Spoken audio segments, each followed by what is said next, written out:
Both players have been composing themselves in the short break between the 6th and this deciding 7th frame.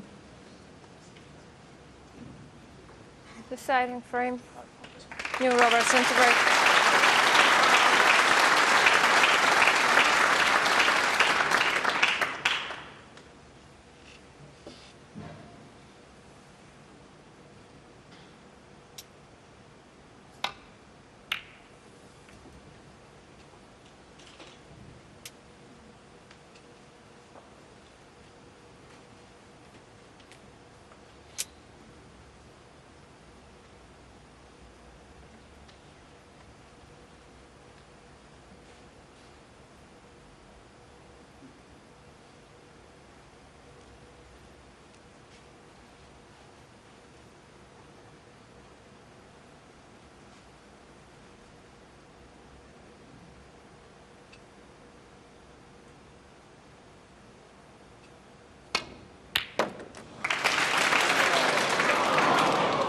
Play to Cannon, the red to the right of the black. Yeah, I mean, he's hit it really well. He's unlucky to going off. I know he's missed the cannon, but look, the whole package is a very difficult shot to play. Done no damage, just missed the chance, or half chance, early on, that's all. It's been a terrific game, actually. Very hard to determine who would win. Both playing well. Both looking pretty efficient in the balls as well. And that safety shot is not the worst.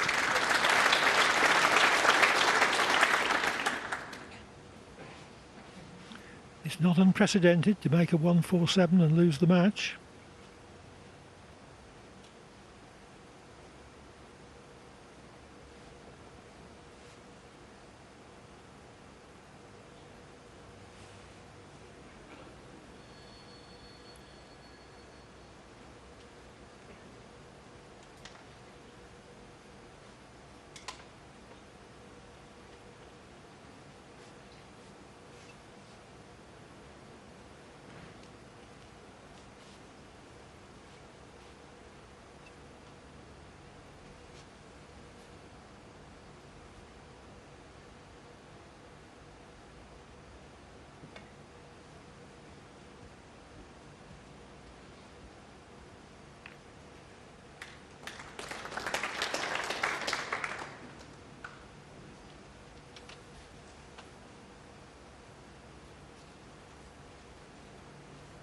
Well, he got through that shot all right, did Selby, without pushing anything into a plottable position. That was all he's worried about.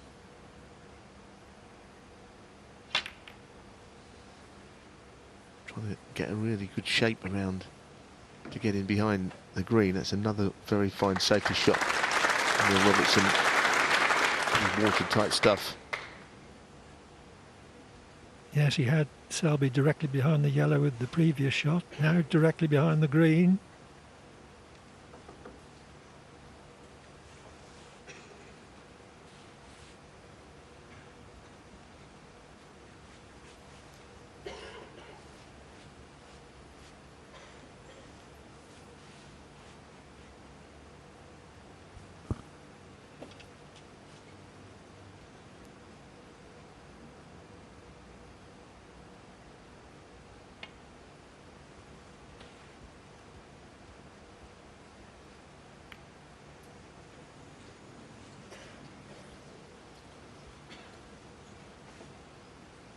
Well, it's definitely a mistake. It's a question of what it's cost him, and he can see the red. So it is a mistake.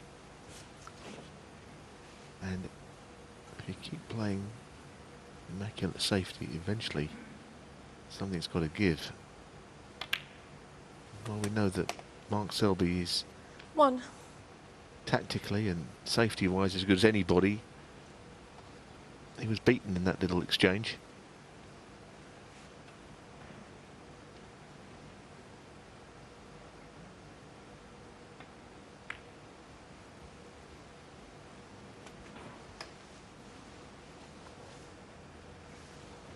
6.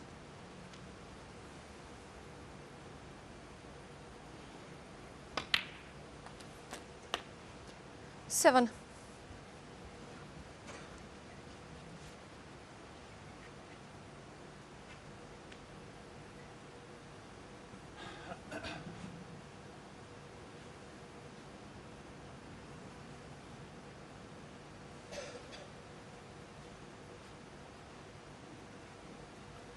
Would certainly like to get rid of the red on the black spot.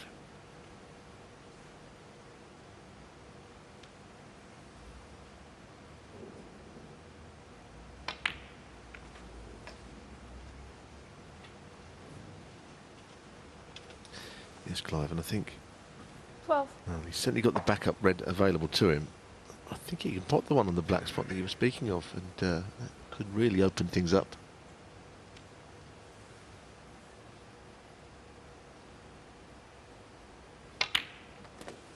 And that's very nicely 13. played. It could have gone wrong.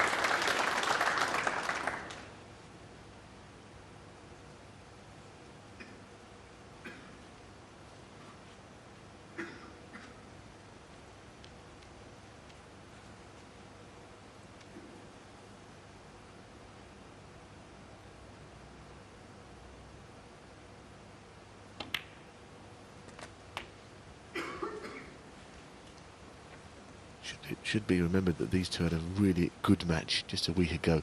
20. Daxing in the international quarterfinals. Mark Selby with some big breaks led 4-2, and all of a sudden Neil Robertson came back at him very strongly. At the moment, 21. it's a similar feel to the match. Because Robertson was 3-2 down, but now has taken a few steps towards winning 4-3.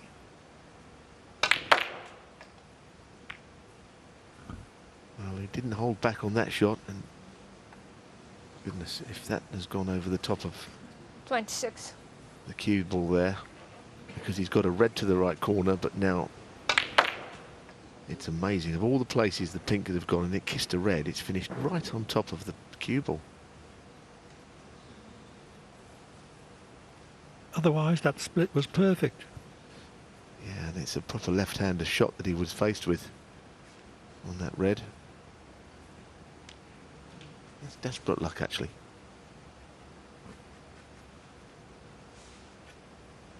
There is another red available, but it's going to seem an awful lot harder than it really is, just because of what might have been.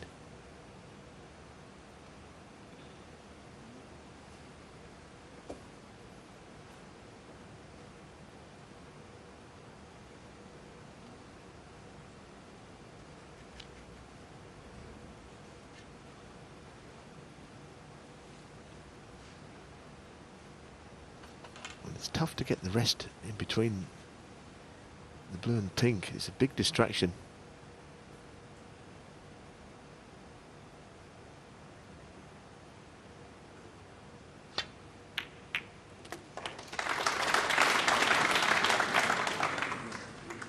Well, that was a very good attempt to play the ricochet off the second 27. red to leave himself on the black, but he hasn't managed it. You can sense how hard he's trying to win this frame.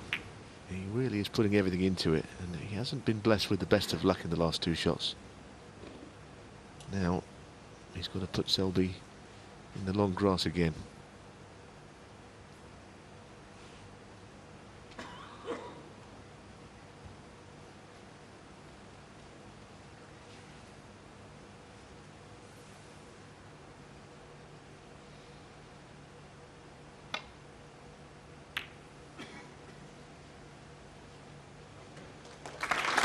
Robertson 27. I guess from Mark Selby's perspective, he may not have an easy shot here, but at least he's come back to the table. Could have been end of match when Robertson was in.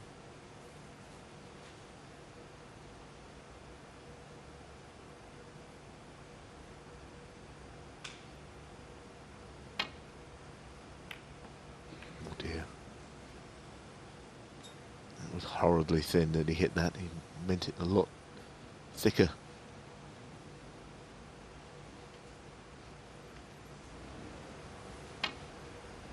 looks like he overhit, but he just hit it too thin, you see, and cue ball raced around the table.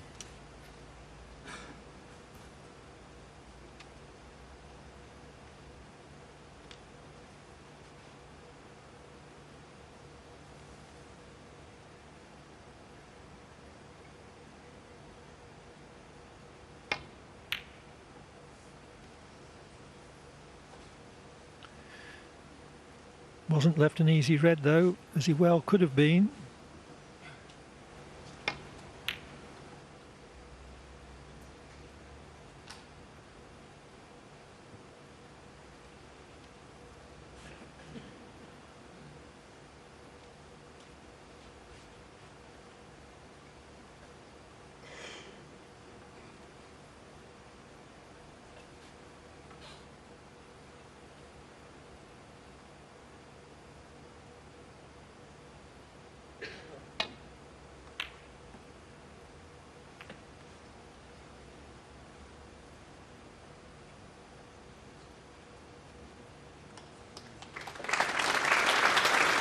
Selby always knew that cue ball anywhere in the vicinity of the green could be useful. Yes, he's left reds that he can get to, though.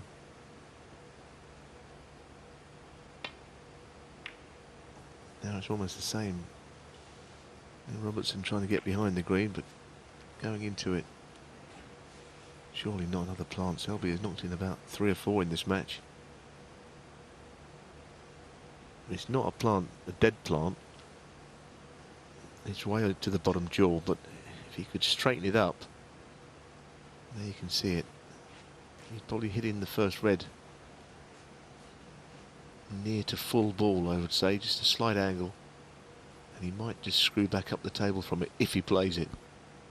Very good at these sort of shots, but this one has to be thought of.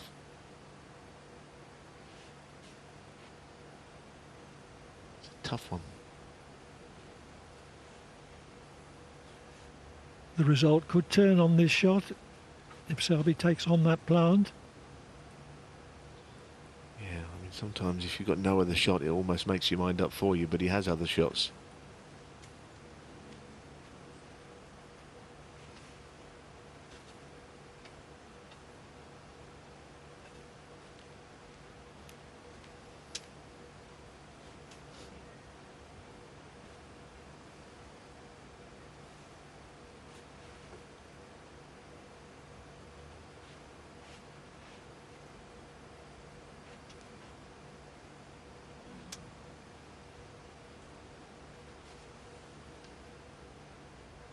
He's turned it down.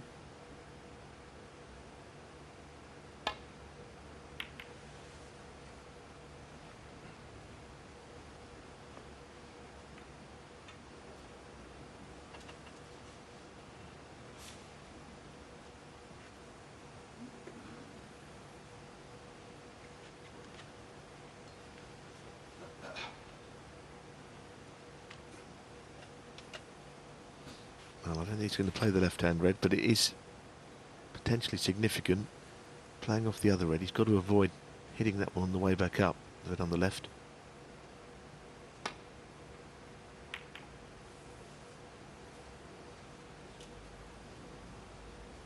Well, his safety in this frame has been very good.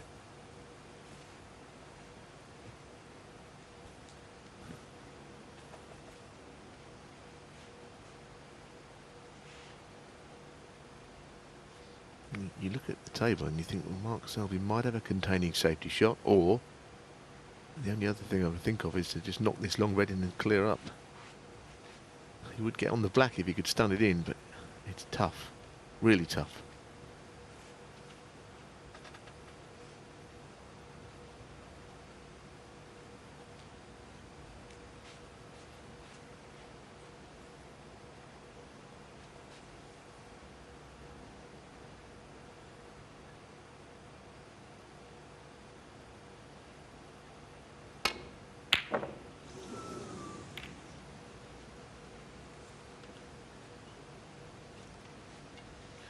Near but not quite. And wasn't leaving an easy red the way he played it.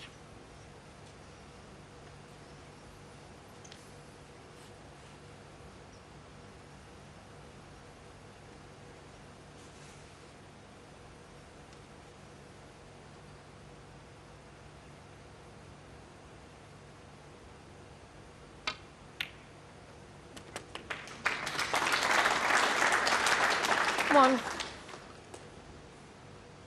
Manages to cut that red in. Not on the colour though.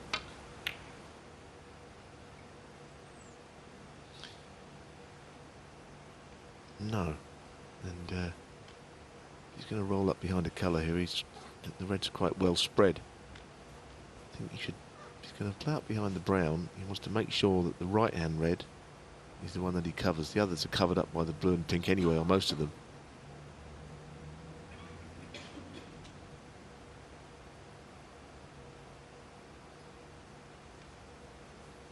I think it just goes slightly to the left of the brown as we were looking.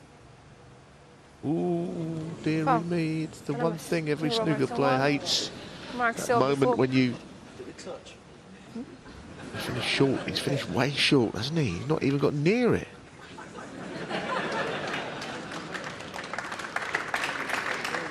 Well, the terrible thing would be if it's a free ball as well. Free ball. Well, he's saying no straight away. Neil Robertson. He's saying no free ball, and this is a very important decision actually.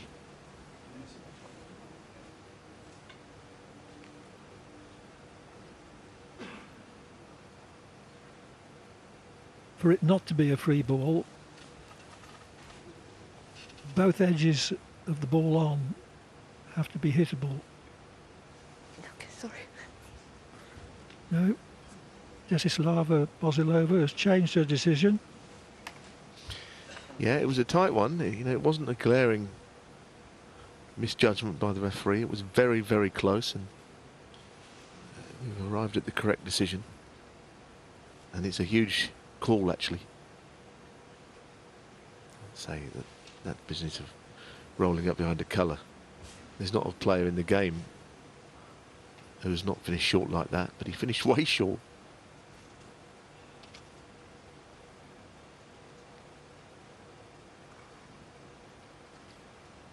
If it had been a free ball, the green, of course, would have been an easy starter as an extra red.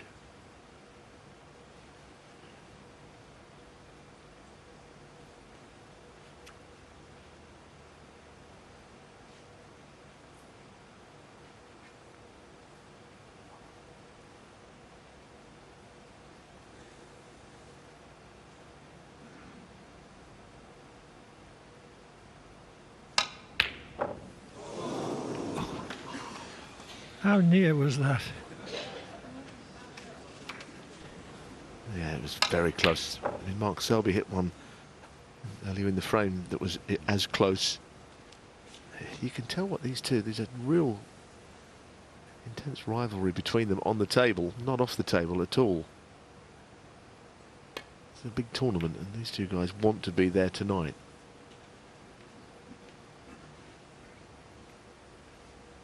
I kind of feel like they're throwing everything at each other here.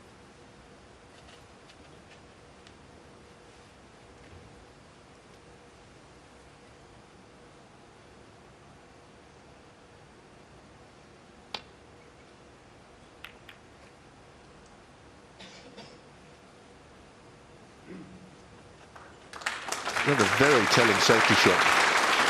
Well, he's just drifted the cue ball far enough for Mark Selby to get a red to hit the edge of.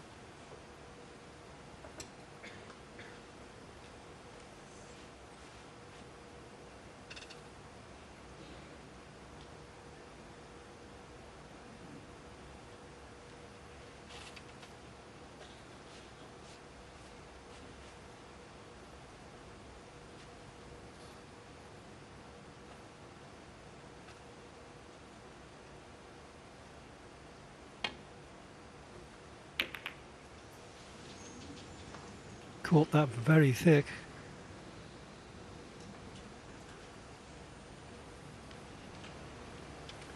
Yeah, look of real disappointment there. I wonder if he tried to hit the one above it.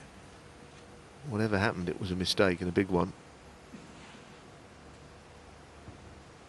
Not left this most simple of starters, though. Yeah, I wonder if Robertson must be wondering if he's meant to win this match. Because while I thought he'd get it, you know, he's likely to have left something easier from the very weak shot that Mark Selby played.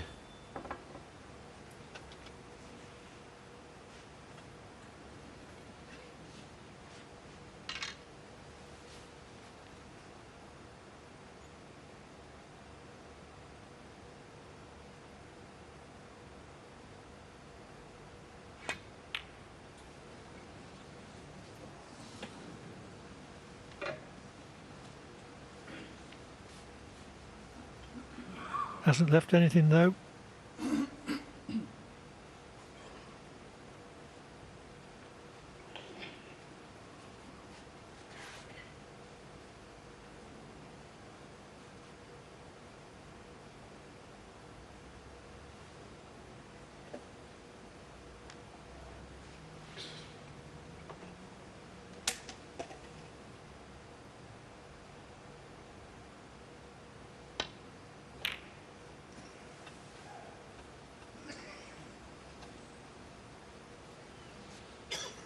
Knew that it was likely a red would finish near the right corner, but trusted that he would cover it with a combination of pink and blue. But has he? Because there's some sort of a gap there that was interesting, Mark Selby.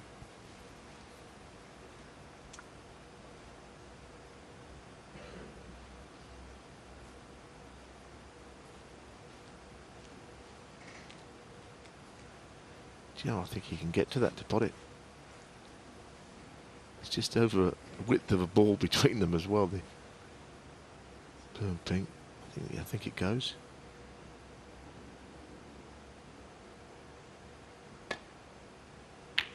Unbelievable, isn't it? I know he's not on anything, but it's unbelievable there was a gap there. There's hardly any room.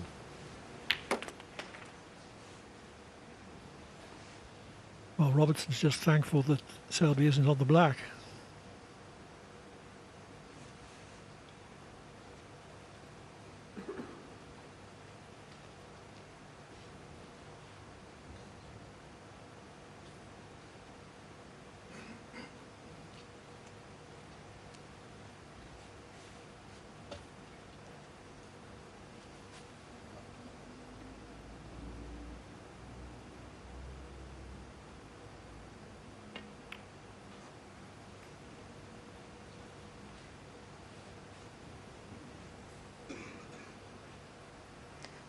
Mark Selby one.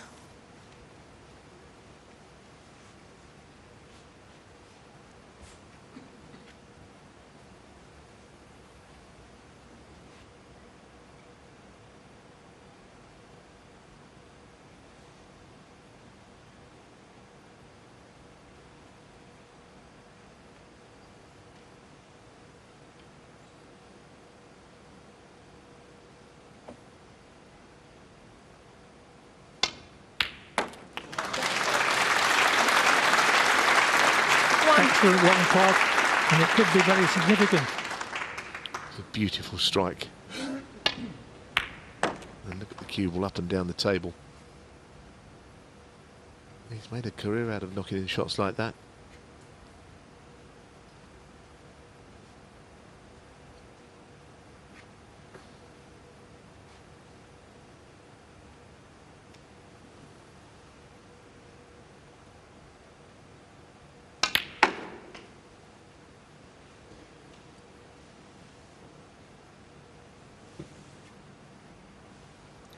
Five.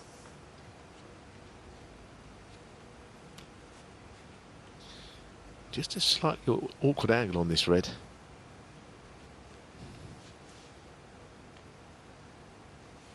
You can see, I mean, the cue ball sort of heading somewhere towards the left-hand bottom pocket. You can get into it to stop that happening, of course, but getting up for the next colour is not straightforward. Mustn't miss the pot doing anything flash either.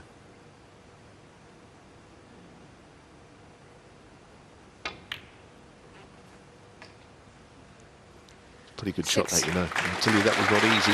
He got a lot of screw onto that, and he timed it. Now he's looking at what he needs from here.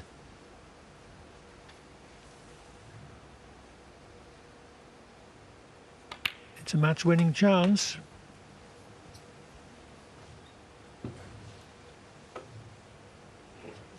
$13.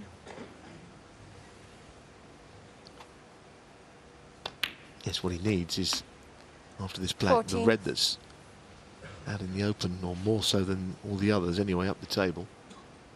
And a colour with that high value, and it'll be snookers needed. He's not got to get into the problem of the two reds under the black spot. Frame will be over by then. 21. It's been a very hard-fought match. Almost like they've been battling for every single point.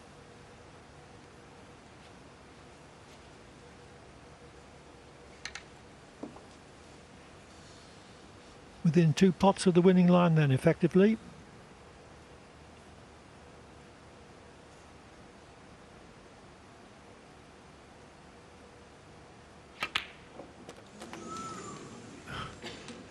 Not the cleanest pot, but it'll 22. do.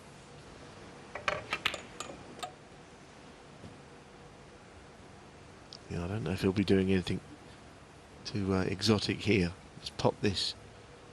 Maybe get onto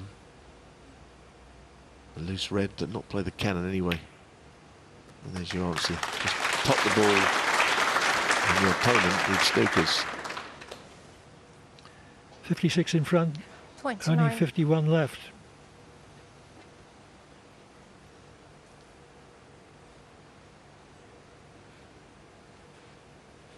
I'd probably like to move those 2 reds from there, because you can imagine a situation where if one was left, he could get a snooker behind the black. Just got to think ahead of the game. Interesting shot if you played the plant. Not Robertson, quite over 29. yet. He'd be fully aware of Robertson's ability to get snookers, but a very strong favourite all the same.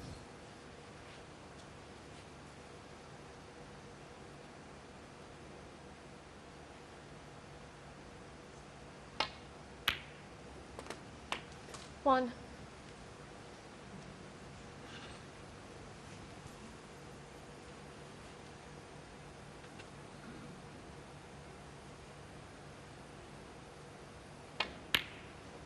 Oh, surely that's it. It is. Mark Selby 1, Neil Robertson frame and match. Maybe the spectators will go away remembering Mark Selby's 147 break, but it's only 1 in 1 frame. And in the end, from 3-2 down, Neil Robertson played 2 sterling frames to win by 4 frames to 3. Okay. Game of snooker here at the Ricoh Arena this afternoon. It's a long time coming, that maximum break here on ITV, but it was well worth the wait, and we'll take a closer look at that in a moment. But first, let's just talk about Neil Robertson's fight back after seeing his great mate get that maximum break. He was able to take it easy and get back into this match. Yeah, very much so. It was a sort of ultimate match that had absolutely everything. It had fantastic safety play with a maximum. We had missed shots. We had Neil Robertson failing to hit the brown when he rolled up to play a snooker. It had absolutely everything. And all credit to Neil Robertson. I thought he was fantastic. I was a bit worried that he wasn't destined to win in the final frame, because he had a bad run. He went into the pack and landed on nothing. Then he didn't roll up to the brown. I thought, is he going to lose this match? But well played. It's twice in the space of just a week he's come back from the dead against Mark Selby, has Neil. He was 4-2 down last week, prevailed 6-4. He's done it again today. And he played a series of shots from 3-2 behind Neil Robertson that were so impressive. This was the first long red in frame 6. Great control, Stephen, wasn't it? Yeah, deliberately playing for the pink there. Fantastic shot, brave shot. It showed that even at 3-2 down, he's full of confidence. Yeah, he started picking them off here, plays a nice little positional shot. He's on the cusp of winning the frame. Those are important little positional shots to get control. Plays another one here, little screw through the gap, little brush cannon off the red, and he was pretty much taking us into the decider. What a ready pots in the decider, Steve. Yeah, this is just Neil Robertson. You know, the guy's shaking hands there, but this is Neil Robertson to a T. This is what he does. Fabulous long pot. What you got mentioned before, considering what had gone before. And that red, it doesn't look very good to probably in layman's terms, but it was the shot that pretty much put the nail in the coffin. And every credit, as I say, that's twice in a week he's done the great Selby. But as you say, it was a high quality match, and you know, what a treat for everybody here to see that 147 from Mark Selby, the third in his career. Really special to be part of that and to see it. It was. You were hiding behind the TV at one stage on the colours, and we were all in raptures watching it. It was brilliant stuff. Some great shot making as well. We're going to see a red and bulk. This first red was classy, Steve. Yeah, very classy shot. This is used a top spin to kill the pace of the cue ball. Perfect on the black. This was a shot. He was actually a wee bit fortunate here, or I should say to land himself on a red in the middle, but unfortunate to put the red in bulk. Yeah, he puts the red up in bulk, and he would have known that from early doors, probably going for the maximum. This is where the point where it really starts getting nervy now, because he plays for this second last red. He knows he needs a good angle in the black. He almost takes his medicine knocking this in and leaves a kind of missable black, but obviously has to get back up for the last red and plays it lovely. Yeah, the good thing about that black is just concentrating the pot, isn't it? He's almost guaranteed to have a shot of some kind on the last red, and this shot was almost the shot of the break for me, because look how straight it is, and you could look silly in this shot. You could leave the cue ball on the bulk line, but it's absolutely perfect. Yeah, the nice conditions help with that shot. Just the cue ball glides down the table. He was cool as a cucumber as well, you know. Looks so relaxed around the table. When you're on a 147, you're so focused. I mean, there could always be no people in the auditorium. You wouldn't even notice them then, because you're concentrating so hard on getting the job done. I think people don't understand the importance of this shot, Stephen, did they? The green on the max. Yeah, we always say clear in the colours. This is the most important shot, because if you get nice on the brown, you almost can't fail. If you get a funny angle on the brown, then you're obviously trying to be careful and not land a bad angle on the blue. But that green it looks a simple shot. At this stage, there's nothing easy, but played to perfection. Yeah, can't miss from here, can he, really? Well, he shouldn't do. The brown's easy, but he lands with an angle in the blue, but he's still got to play a good shot here. It's easy to, with the pressure he's under, the tension in the right arm, it's easy to maybe over or under hit this, but where he lands, you would actually put it on that spot if you had ball in hand. So this was a terrific shot. Yeah, hit this pit, because the last thing you want to do is go too far, having to take the cue ball in and out of bulk to land on the black. But here, I mean, it's basically just pot the pink, you're automatically on the black. But I mean, he made the break look easy for most of it. It was flawless. And I don't know if he gets a prize. I just tweeted there actually. Maybe we should give him a Lada car. Steve Davis got one in ITV back in the day, and that would be quite funny. But it was a brilliant break. But great moment, as I say. It's one of the best moments you can have on the snooker table as a professional player, making a 147. You can see the reaction of the crowd as well. They knew they'd seen something very special, as we did as well. And you know, you called it very early on in the frame. Stephen, you thought, you know, I think there was 2 blacks had gone when you were calling it. Well, we kind of have a laugh, don't we? Whenever we see someone puts the first red and they're on the black and the reds are in a nice position. But yeah, it's 16. They were perfect. You know, looking as a player to see the situation of the reds, everything was in the open. It was an ideal chance, and I think Mark started thinking out around 32, 33. I think he started to sense it. OK, let's hear what he has to say for himself. Here's Mark Selby. Mark, I'm going to ask you a question I think I know the answer to. Would you swap the 147 for the win? Most definitely, yeah. Obviously disappointed to lose, but didn't feel as I had too many clear-cut chances the last 2 frames to try and get over the line and win the match, you know. I mean, potted a good red in the decider, tried to play it positive to stun into the red to kiss for the black, but the table was just so reactive. I mean, even the frame, I think it was 2-all, I've topped a plant through to go through the reds, and it just carried on going. The table played lovely. It was a little bit like the International Championship match you played against Neil last week. A very high standard from both of you, but he came out on top in the end. Yeah, I mean, like I say, I played well. I mean, I probably missed the boat a little bit at 1-all. I missed a yellow with the rest. If I go 2-1 up, who knows? I may have ran away with the match and things could have been different. But I mean, Neil's played solid the last 2 frames and didn't really give me a chance. Lots of people in snooker history have made a 147 and lost the match in question, but the vast majority of them have had the consolation of winning a nice few quid for doing so. You don't receive anything at all. Yeah, well, I mean, it's just it's nice to make a 147 live on TV, but yeah, obviously the rolling prize. I mean, Barry's obviously struggling a little bit at the minute. I suppose that's why there's no money in this one. Well, thanks for giving us a lot of entertainment today, Mark. Commiserations. Thank you. Well, there they are. Great friends, foes earlier, but able to enjoy catching up after the match. And congratulating Neil Robertson, no doubt, as he made it into the semi-final. Coming up after the break, we'll find out who he's going to